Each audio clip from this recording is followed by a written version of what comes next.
22শে জানুয়ারি রাম মন্দিরের শুভ উদ্বোধন আর 22শে জানুয়ারি আসছেন Ram Lalla.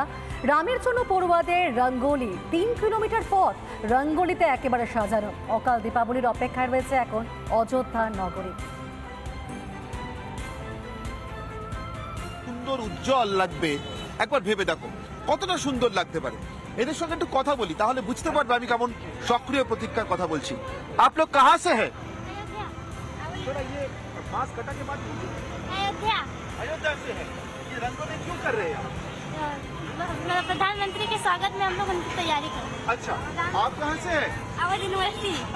Awadh university fine art department. अच्छा, कौन सा डिपार्टमेंट? Fine art. क्या? Fine art. Fine art. अच्छा, fine arts, fine arts department से है। तो ये रंगोली क्यों कर रहे हैं?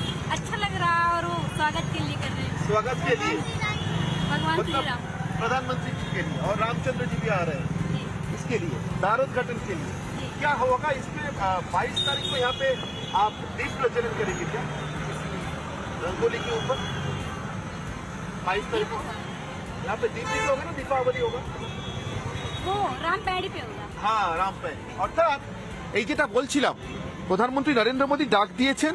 দেখো, এখান দিয়ে যেতেও আমার কেমন একটা সংকোচ বোধ হচ্ছে। এত সুন্দর করে সাজানো এই রাস্তা, রঙ্গোলি দেওয়া শুধু এখানে নয়, কিন্তু গোটা রাস্তাটা জুড়ে চলছে। যেটা বলছিলাম তোমাকে, যে একেবারে তুলসী অঙ্গন থেকে শুরু করে 3 কিলোমিটার রাস্তা হনুমানগড়ি পর্যন্ত এইভাবে এরা সাজিয়ে তুলছেন। অবধ ইউনিভার্সিটি অর্থাৎ বিশ্ববিদ্যালয়ের ছাত্রছাত্রী সবাই নিজেদের পড়াশোনার পাশাপাশি শুধুমাত্র শহরকে, সংস্কৃতিকে, শ্রীরামচন্দ্রের প্রত্যাবর্তনকে ভালোবেসে তাকে স্মরণীয় করে রাখার জন্য এবং অকাল দীপাবলির দিন এই রাস্তাগুলোকে আরো সুন্দর করে তোলবার জন্য। বাংলায় যারা আমরা নববর্ষে আলপনা দেখেছি, দুর্গাপুজোর সময় আলপনা দেখেছি, তারা জানি আলপনার কি মাহাত্ম্য। আর গোটা 3 কিলোমিটার রাস্তা এইভাবে সেজে উঠছে তুলসী অঙ্গন থেকে হনুমানগড়ি পর্যন্ত এমন চিত্র বিচিত্র রঙ্গোলিতে।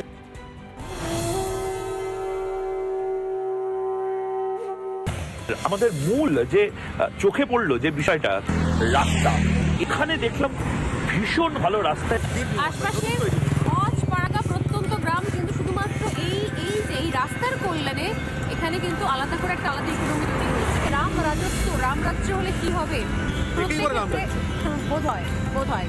আর এখানে আমরা শুনতে পাই যে কোথাও মন্ত্রী হলে নাকি বাটি হাতে ভিক্ষে করতে বসতে হবে, কিন্তু আসলে উত্তরপ্রদেশে শুধুমাত্র বুলডোজার চলে এমনটাই নয়, কিন্তু তারপর যে উন্নয়নটা হয় সেটা বোধহয় চোখে আঙুল দিয়ে কোথাও দেখিয়ে দিচ্ছে আমাদের এই রাস্তাতে।